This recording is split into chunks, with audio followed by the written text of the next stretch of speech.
I'm George Galloway, and I present كلمة on Mayadeen television. Here we are in London. I speak my words freely, either in Parliament, on television, here on the streets of London.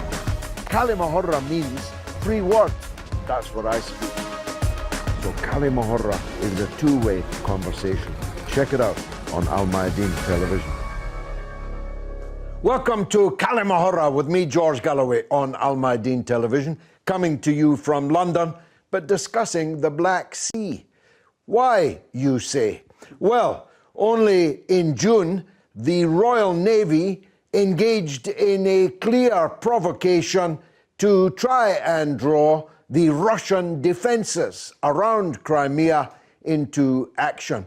We know that it was a provocation for two reasons. First of all, the Royal Navy had taken the precaution of bringing a BBC camera crew on board and a man from the Daily Mail, just in case you were in any doubt. And secondly, we now know that the British Foreign Secretary, Dominic Raab, advised against this risky manoeuvre in the Black Seas. The Defence Secretary pushed for it, and Prime Minister Boris Johnson sided with the Defence Secretary. The Russian response was predictable, at least predictable by anyone with any sense. They dropped depth charges, they dropped bombs from aeroplanes, they fired guns from the decks of their defending warships. The British naval ship, the HMS Defender, which is a Type 45 destroyer, the clue being in the name, came mighty close to an armed confrontation, extremely dangerous armed confrontation, with a nuclear-armed superpower, namely Russia. Why did they do it? Who knows? Why did the Foreign Secretary oppose it? Because he knew, as Britain's diplomatic service must have told him, that no good could come of it. Why did the Defence Secretary want to do it?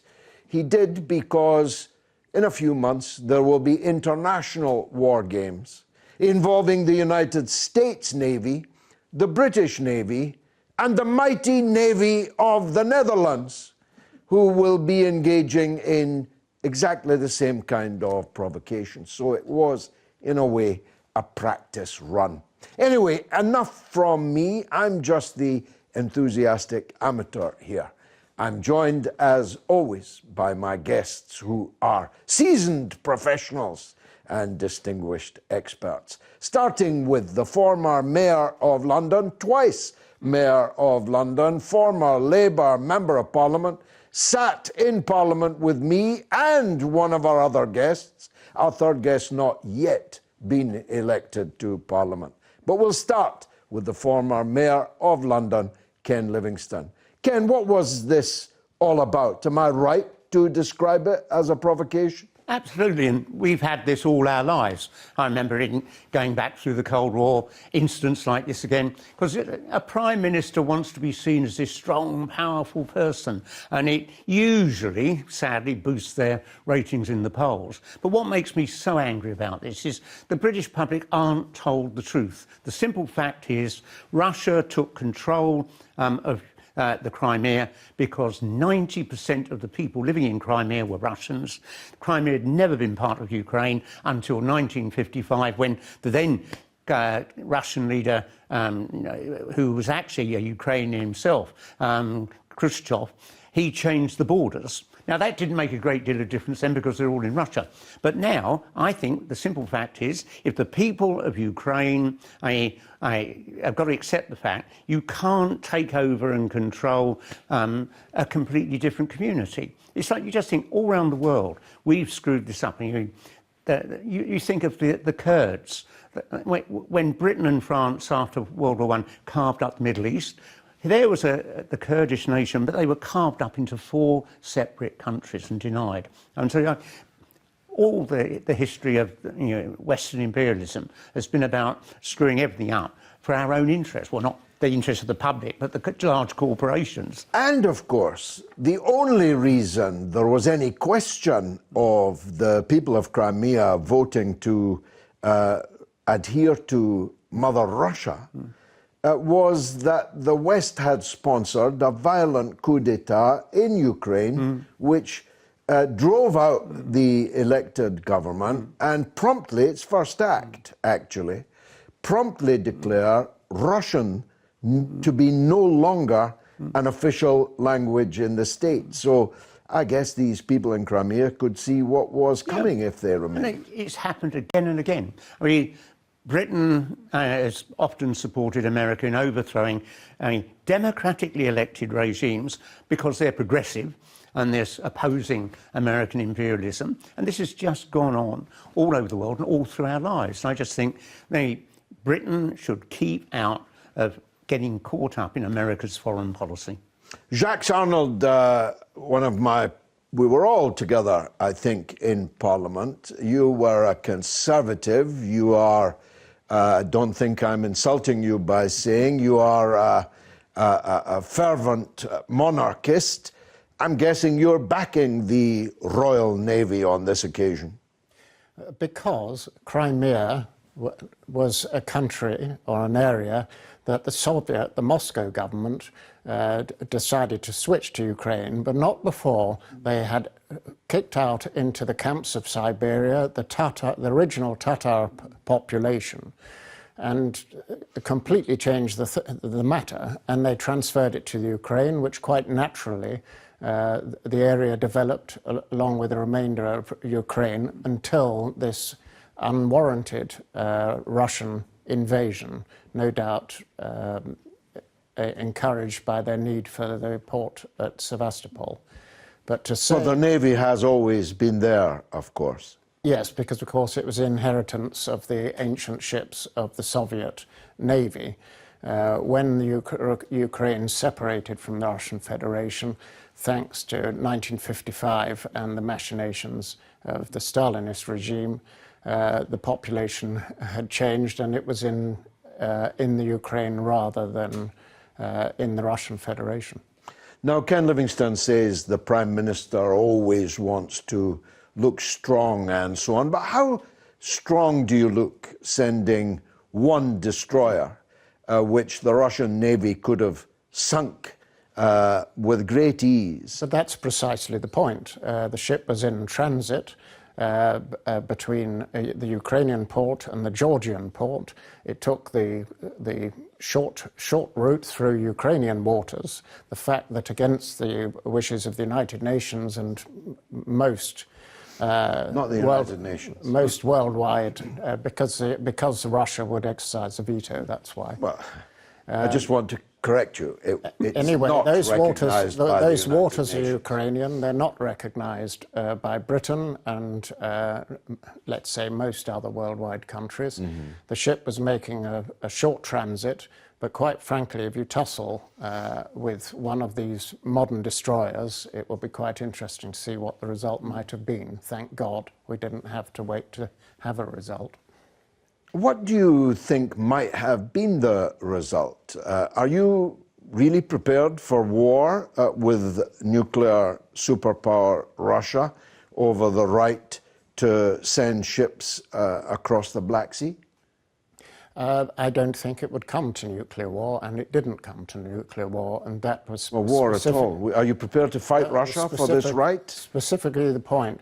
What you're saying is, should we allow the bully boy who took over the Crimea and took it away from its own country, should be able to prevail? Well, on the subject of bully boys, let's talk about Britain's history, if you would like. I'm not sure that ascribing the term bully boy to other countries quite befits us, but my point is, and I ask you for the third time, are you ready to fight a war with Russia to assert your right to sail across that channel in the Black Sea? No, because I don't think that would arise. The Russians realised it wouldn't be a good idea and it would provoke war, and they therefore didn't interfere with the transit, which I stressed it was on the high seas in Ukrainian sovereign waters. Why do they bring the BBC and the Daily Mail with them? Is that normal on Royal Navy ships? It's not abnormal in as much as you said that the British people wanted to know what was happening in defence.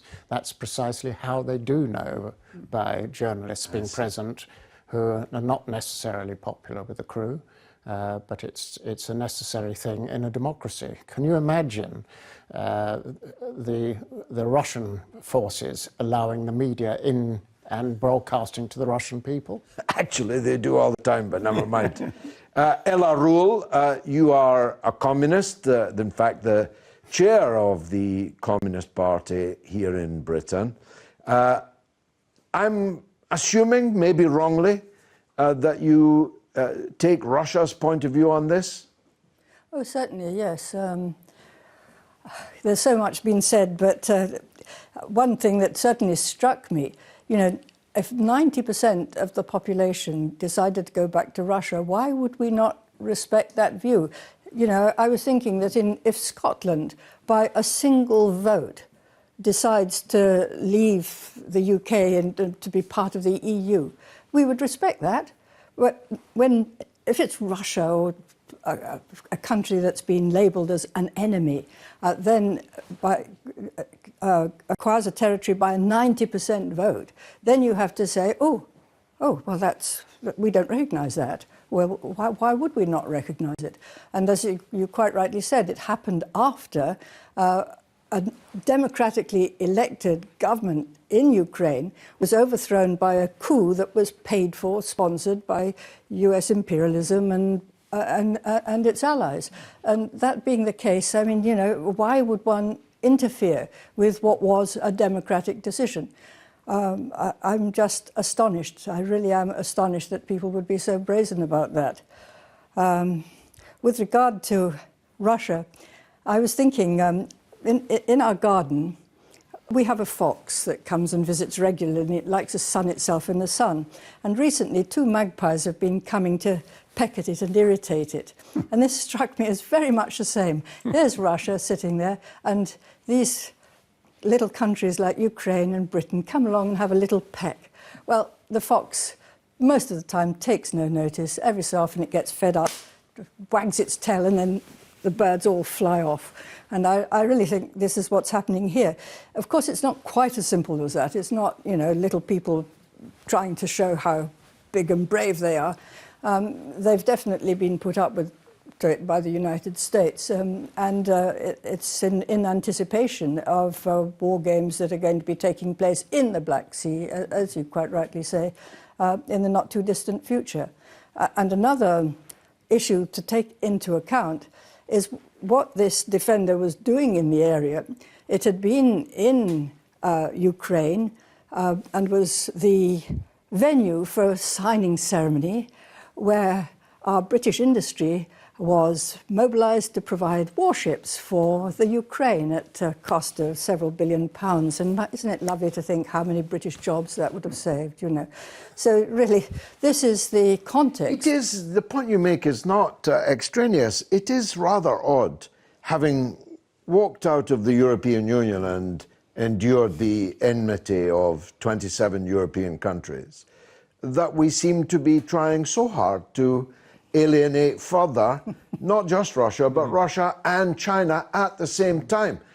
Do we want to be the Millwall FC of international relations? No one likes us, we don't care. I think it's really because we miss being a big imperial power and, you know, being the one that calls the shots. Well, we can't do that anymore. But we sit on the coattails of US imperialism and, you know, we enjoy being part of the winning team. Or and yet their president doesn't seem to like us very much. No, what could possibly go wrong? Dr. Jim Jennings from Atlanta, Georgia, in the United States, is the president of Conscience International. He's a famous podcaster and has responded to wars and natural disasters all over the world. Let's hear from Dr. Jim. You're welcome. What impact will the escalation of tensions have in the Black Sea region? I think it would be a mistake to consider the recent naval incident in the Black Sea as a one-off or just Putin being Putin. No, it's far more significant than that because it has ramifications for the future and, of course, reaching far back in history. I am a former history professor, and two things cannot be changed. One is geography, the other is history. And we're dealing with the Eurasia landmass. We speak of two continents, Europe and Asia, but in fact, it's one landmass with reaching from Great Britain to Japan, with Europe being only 4 million square miles out of 21 million square miles. But where is the dividing line? That has brings in the question of history.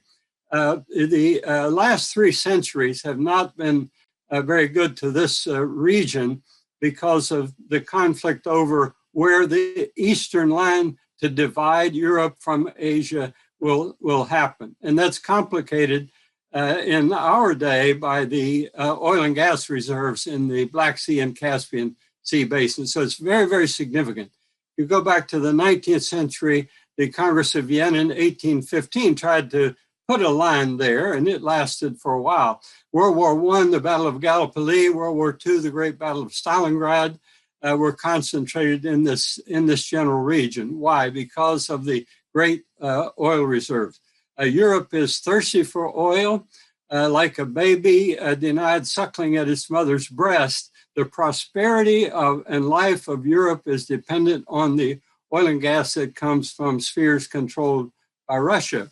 But guess what? The Black Sea Economic Cooperation Council does not cooperate with the Caspian Sea Economic Cooperation Council. There are 7 nations on the one Black Sea region. There are, and freedom of navigation should be guaranteed by international law, but the Caspian Sea has 5 nations surrounding it, including, but Russia is dominant in both those areas.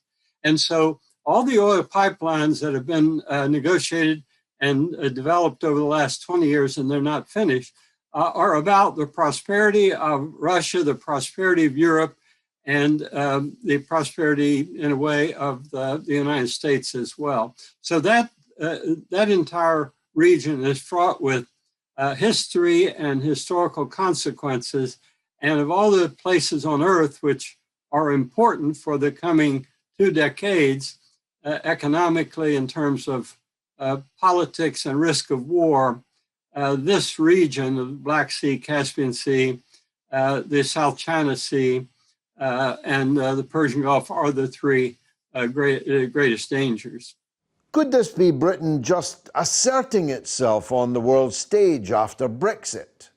Well, I don't know the details of that, but it's difficult to believe that it was not coordinated. I don't think the recent trip of Mr. Biden to NATO was any accident, that he met with NATO and with his European allies before meeting with Russia.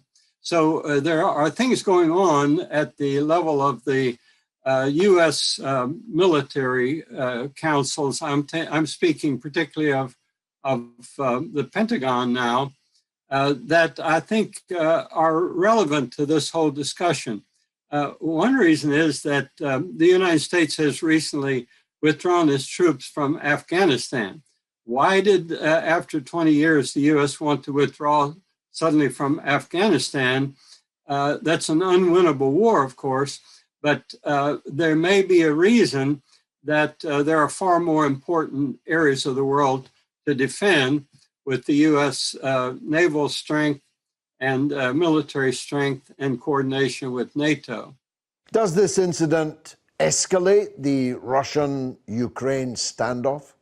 I do think that we are facing a gradual escalation. It takes time to form these councils. It took 20 years to form the Caspian Sea Economic Cooperation Council and or group, and the pipelines take time to develop. So it's a slow escalation, but it's almost inevitable that there will be a conflict there. It would take a miracle to avoid a conflict in the next 20 years because of as I said, the economic prosperity of Europe and of Russia and of North America are connected with the great energy reserves that are in that area.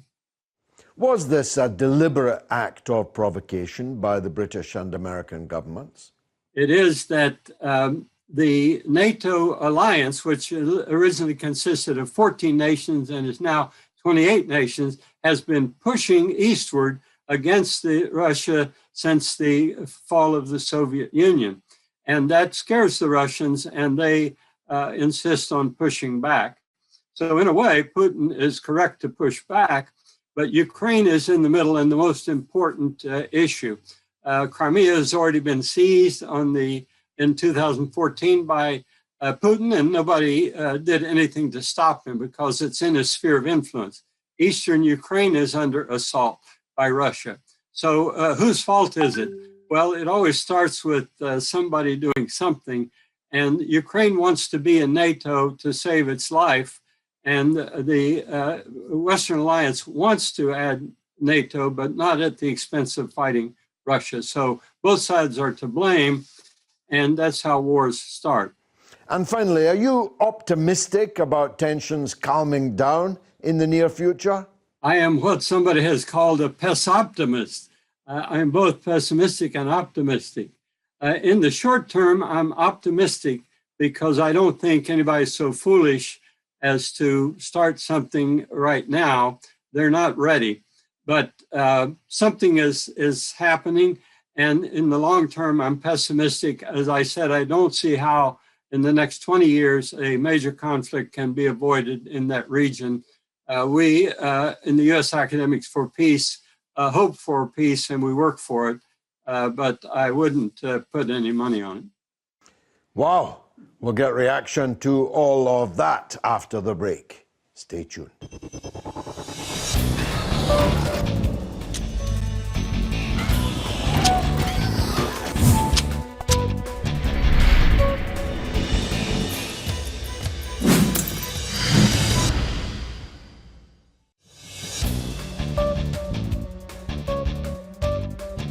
You're watching كلمة with me, George Galloway, on Mayadeen television. We're coming to you from London, but we're discussing the Navy, the British Navy, and its summer jamboree in the Black Sea. Ken Livingstone, Ella Rule's analogy or metaphor about the magpies poking the fox was a very good one, except while we may be magpies, Russia's not just a fox. It is historically a bear. How risky is the magpie's behavior in these war games? It's always clearly risky. And I think back my entire life since the end of the Second World War, the times we came close, like at the Cuban Missile Crisis and so on.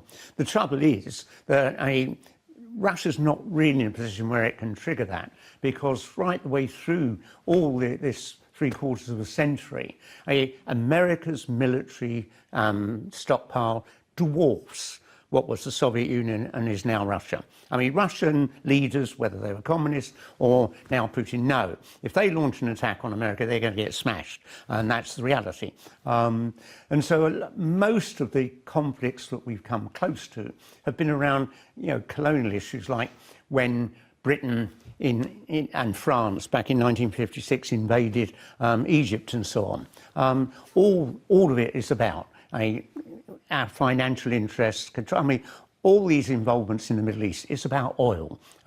Literally, if you think back, 1953, a democratically elected government in Iran is overthrown by a coup planned by America and Britain. Why?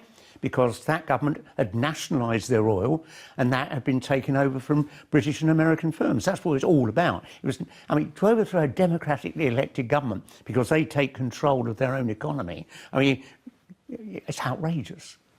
Jack, you guffawed during the American academics' treatise. I infer you don't buy it. Tell us why. Well, the two things he said that were highly significant. First was he said there should be freedom of navigation in the Black Sea. That is precisely what the Royal Navy was doing. And I think he said freedom of navigation for the countries of the Black Sea. Not for the Royal Navy. What business have they got in the Black Sea? they were calling on the Ukrainian port for the reasons that you mentioned earlier, and they were on the way to Georgia to see a friendly power in Georgia, and they were navigating by the shortest route. And the other thing the professor said was, he hinted there was some kind of American complicity. Well, what's significant, there was not only the Royal Navy ship in the Ukrainian port, there was an American one. And the American one decided it was not going to take the direct route for fear of any potential consequences, which rather disproves the idea that the Americans were involved in this. Doesn't it prove we're stark raving mad? We're prepared to take risks that even the Americans are not prepared to take? To take risks to navigate through water through which they were entitled to navigate and which are not Russian waters. Come now, they are Jack. Ukrainian waters. Jax, you know very well that a hostile military, a navy of a hostile power, does not have freedom of navigation to enter the territorial waters of another country. That is the point. They are not the territorial waters of Russia. They are the territorial waters of the Ukraine. Well, you used the fact that Russia, by force of arms, took over Crimea does not make it right. Well, you that used they to be a held pragmatic Crimea, sort in let foreign alone the affairs. waters. Isn't it the pragmatic British way to recognise those who have effective control of a territory? That's, after all, why we continued to support Pol Pot in Cambodia. I don't know about Pol Pot. What I do know is that the international community does not recognise the Russian forcible occupation of Crimea, which incidentally follows on what they did to the Tatars, the original population. You're going back some now. Of Crimea. Well, I may be going back, but I'm sure the Crimean people, the Tatars, who Plenty were of sent, Tatars now who were sent to Crimea. I've met who them. were sent to the camps. I've dined with them. Ella, isn't the new factor here? I mean, Ken makes the point that Russia would be smashed, but isn't the new point here that the ever closer military, political, and economic closeness between Russia and China, doesn't that make the equation different? An attack on China would be treated by Russia as an attack on her, and vice versa. America would still have more rockets than both China and Russia, but the world's economy would come to an end in the event of a confrontation like that.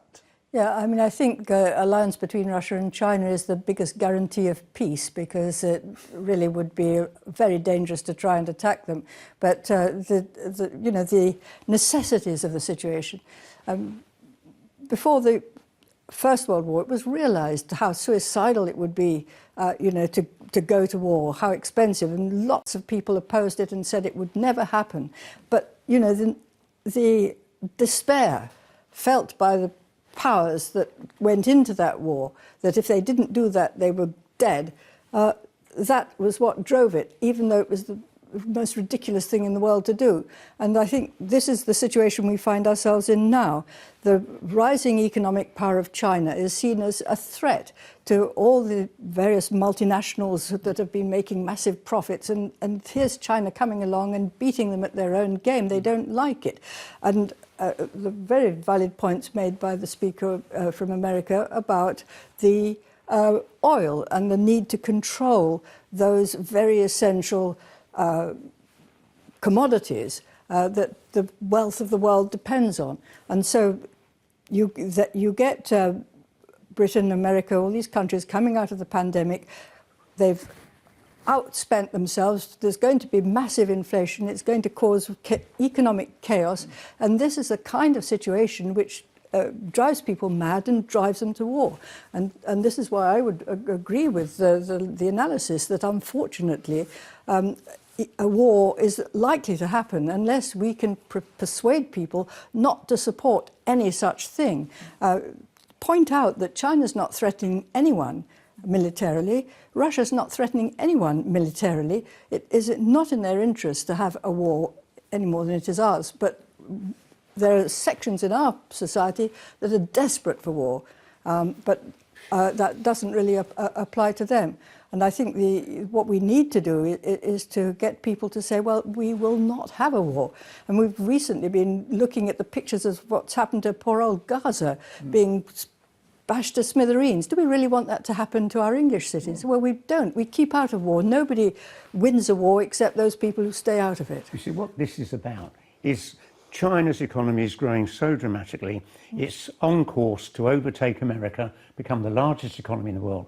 And that, for American politicians, they are having trouble with this because, literally for a century, America's been the predominant global economy and military power. That's coming to an end. And I think there's a real danger that more and more American politicians will want to get involved in these sort of things to try and trigger some sort of setback for China. I think they're much more worried about China than they are about Russia. Now, let's hear from a man who knows, the Honourable Craig Murray, former British ambassador to Uzbekistan, who was sacked by the Tony Blair government for, and I'm quoting, over-focusing on human rights, unquote. He's a long-standing Foreign Office official, but now a rather trenchant critic of British foreign policy. Craig Murray, welcome. Thank you. Craig, let's get to the heart of this matter. How dangerous was Britain's standoff with Russia in the Black Sea?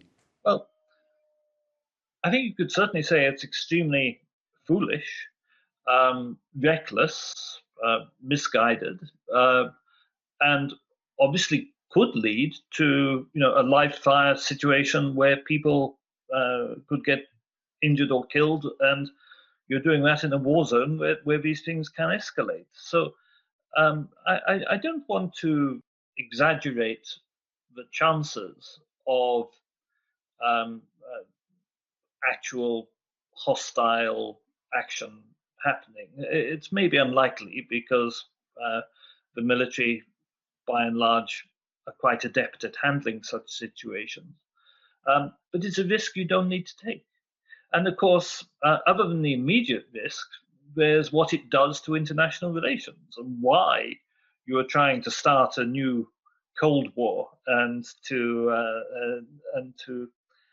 stoke up tension and cause unnecessary hostility. It's really quite a remarkable thing to do, and it does run completely unnecessary risks. What's your take as a former Foreign Office official on the claim that this was unexpectedly an issue between Britain and Russia, that it was actually quite an innocent journey? I think there's no doubt that this was a deliberate provocation, that the British government was infringing on the territorial sea of Crimea in order to provoke Russia and make some reaction and make some kind of provocation and political display. Precisely why or to what end, it's rather difficult to fathom, because there are no immediate good effects from this, but it's part of a general determination to portray Russia as the enemy and in some sense some kind of threat to the United Kingdom. Could it be a simple error of judgment? No, I don't think it can be an error of judgment. I mean, to sail within the territorial sea on a modern warship with modern navigational aids is not something you can do by mistake. And in fact, of course, the BBC journalist on board was giving a running commentary on the deliberate provocation and saying that they were going to enter the territorial sea and see how the Russians reacted. Plainly, it was a planned provocation. How dangerous is this incident for future relations between Britain and Russia, or have we abandoned hope of any relations with Russia? Well, I think you have degrees of risk and degrees of probability. I think the risk that it would ignite a third world war is extremely low. But on the other hand, why would you want to start any risk of igniting a third world war that could destroy mankind? So any any act that can lead to that, any act of provocation that can lead to the possibility of that kind of outcome is crazy. Why would you provoke a nuclear power? It's an extraordinary thing to do, and it achieved nothing. You know, there was no purpose to it other than to cause diplomatic pressure. And you must remember that there still is active fighting in Ukraine between Ukrainian and Russian-backed forces. So you are carrying out this provocation not in a peaceful area, but in an area where active fighting has been happening. That obviously much increases the chances of armed reaction, which could escalate.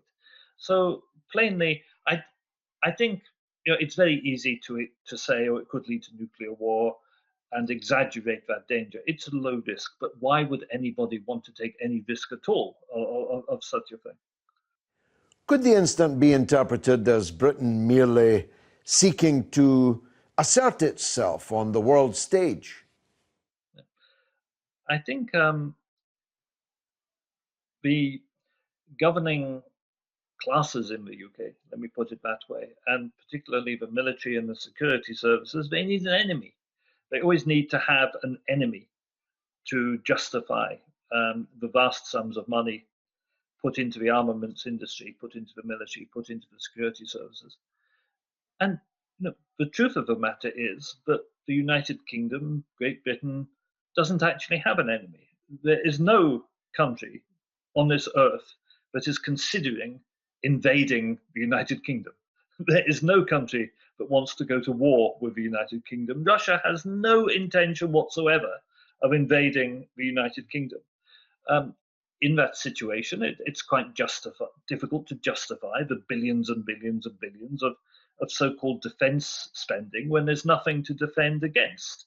So, of course, the military always have to create an enemy, to create incidents, to create a threat. It's a bit like when we were told that, you know, Saddam Hussein could attack the UK in 40 minutes, which was complete and utter nonsense, but was part of his business of creating an enemy in order to justify the vast sums of expenditure that go into the military and the armaments industry. And that's what this is about. Is it possible that this could be a fabricated action between the UK and the US? I think it's extremely unlikely that the UK would do this without notifying the US first that they are going to do it. And we're seeing rather similar UK-US action being planned for the South China Seas, for example, where they intend similarly to assert claims to territorial water. And one thing I haven't said, which I would like to add, is you know, this is a legal activity. This is entering a territorial sea for the purposes of conducting propaganda, which is specifically outlawed in the law of the sea, in the UN Convention on the Law of the Sea. You're not allowed to enter somebody else's territorial sea in order either to investigate their defenses, which is something which was being done, or to conduct propaganda. That's specifically outlawed. So this is a legal activity, and in concert with the US, they are planning rather similar activity for the South China Seas in the coming months. So yes, this is a concerted thing. And finally, is that it, or might we see similar incidents occurring in the near future? Yeah, I think we are going to see more of this. The UK's recent defence paper, its defence posture, emphasised naval activity and emphasised the need to increase naval activity to the east of the Mediterranean. Why on earth the United Kingdom would do that, I have no idea. What happens east in the Mediterranean is none of our business, let alone what happens east of the Mediterranean. You know, this is a return to imperial delusions and dreams of being a great empire able to send military ships around the world to dictate what happens in other countries. And it's a dangerous and expensive delusion, unfortunately, which the British government has fallen into. And I do think we are going to see more of it. Jacques Arnold, if this was all such a good idea, why did the British Foreign Secretary oppose it? For reasons of not wanting to run a risk. The problem that the British government had was that it was quite correct that a ship travelling from the Ukrainian to the Georgian port took the short route through Ukrainian waters in order to do so. And I think the other significant point was the fact that there was no military reaction. Whatever the Russian government told its people through the media, the facts of the matter, there were no depth charges anywhere near the Royal Navy ship, and likewise the gunfire was literally miles away, involved with the previously announced military exercise by the Russian authorities, who had in fact notified in the appropriate international means of that this was going to take place. So I think the most significant thing is that there was no reaction to the passage of the Royal Navy ship, and the Royal Navy ship did in fact establish the rights of navigation on the high seas. So the Foreign Secretary was lacking in moral fibre? The Foreign Secretary perhaps responded in the way the Foreign Office always has done. I think he's saying they're cowards. Yes. I mean, the simple fact is, though, I mean, all through my life, through the Cold War and the situation we've now got, we've been lied to, and it's not just our governments on the other side. It takes years for the truth to come out. I remember, the first American presidential election, I remember Kennedy gets elected in 1960, promising to close the nuclear missile gap with the Soviet Union. He gets his first briefing after he's elected by the Pentagon. They say, oh, don't worry about that. We've got 300 missiles, they've only got 6. And if a person on the edge of becoming the next American president doesn't know anything about this, I mean, how can we believe almost anything we hear from governments? I certainly don't believe anything I've ever heard from Boris Johnson. Quite. Now, the BBC, of course, were clear and clearly in contradiction to what Jacques just said, because they said the Russians were firing just over their head. Craig Murray's point is that while the risk may have been low, what if something had gone wrong? What if someone's finger slipped on a trigger? What if a trajectory was not properly calibrated? When you've got all this build-up of military hardware in war zones, anything can happen. Yeah, mistakes get made. And the simple fact is that could have triggered something. And we could have seen then, with the response from the Russians, our battleship might have been sunk.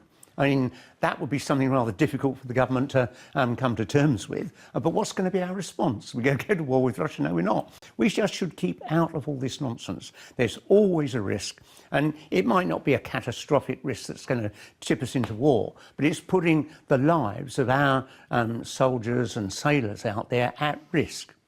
Ella, the Yangtze incident in which the Red Chinese Navy sank a British frigate, I think it was, almost brought about war. And we now know from recently released papers that actually the Cuban Missile Crisis was not the closest that we came to war. The United States government was seriously pressed by its military brass to launch a preemptive nuclear attack on China before China got the bomb. A Yangtze incident this could well have been, couldn't it?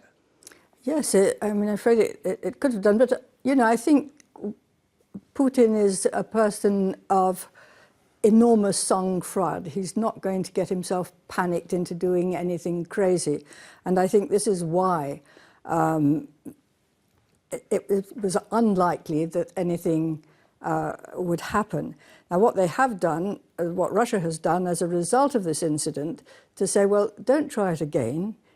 You got away with it more or less this time. But if it happens again, we can't guarantee that we won't drop a bomb on the ship and sink it. And so, it has given Russia the opportunity of making it clear that this is not acceptable. Now, this whole idea that this was an innocent journey, of course, this was blown sky high by the soggy package found at the bus stop, wasn't it? Where they opened it up and found that there had been deliberations as to whether it was worthwhile, you know, risking the reception committee that they would get. You know, so this whole idea that it was just an innocent short journey route, from A to B, the shortest way. and this shortest way involved being inside the territorial waters for 4 minutes. 4 minutes. You know, so easy to have avoided any provocation if that they could take the shortest way and just have a little detour which wouldn't even have taken an extra 10 minutes. It was obviously, I mean, if we hadn't got all the documentary proof necessary in this mysterious soggy bag that appeared at the bus stop, then perhaps we would have believed them. But one thing that the soggy bag tells us, that you cannot believe what you're told. We were told quite specifically that it was an innocent exercise of the rite of passage. I mean, can a warship ever innocently do that anyway? A warship is a warship is a warship. But in actual fact, it was proved to be a lie, that it was innocent. It never was innocent. It was a curious case, that one, Jacques, and in your old stamping ground. What were top secret MOD documents doing sitting at a bus stop in Kent? I haven't the faintest idea. What I do know is we cannot just sit passively and accept countries taking over part of their neighbours, as Russia has done with Crimea, Russia has done with Georgia, because it was precisely those takeovers that in the 1930s, the takeovers of Austria, Czechoslovakia, ended up in So you war. are ready to fight then? That is what the danger You is. are ready to fight. The danger is, don't shut your eyes and saying whatever the Russians do is inevitable and no business of ours. It's precisely because it is a business of the international community. With Russians. 90% of the people in Crimea are Russian. It is Unlike Iraq, nearby Iraq, where we travelled thousands of miles to occupy that country. It is filled with Russians put there by the Soviet Union in its day in place of the Tatars who were sent to the Gulag camps and died. Very wrong, but they're there now. Generations have grown up, they've never lived anywhere else. And they quite happily lived as participants in the Republic of the Ukraine. Until the coup. Jacques, I wanted to ask, yes, in the 19th century, when I suspect you would have been a terrific parliamentarian, Britain had a reputation for intelligent foreign policy, alliances, dividing and ruling other potential foes, having no permanent friends, only permanent interests. Now, here we have a situation where we've fallen out with 27 European Union countries, and we're staging military provocations, first in the Black Sea, and then in the South China Sea. This isn't very smart politics, is it? Everyone in the world, it seems, is being alienated by us. What do we gain from that? Far from it, because the Royal Navy operates as part of the NATO alliance, which includes, incidentally, Black Sea powers like Bulgaria and Romania, and with the authorities in Ukraine, who patently resent the usurpation of their territory in the Crimea. Well, you didn't answer my bigger point. We'll have to bring you back. We do have a situation where Britain has very few friends in the world. And we now have a president in the White House who plainly doesn't like Britain very much at all. That all adds up to a situation of isolation by Britain. Well done, Boris Johnson. Well done, the Secretary of State for Defence. Well done, the HMS Defender. I've been George Galloway. My guests have been expert as always, and you have been a marvellous audience. Thank you very much for watching. Bye.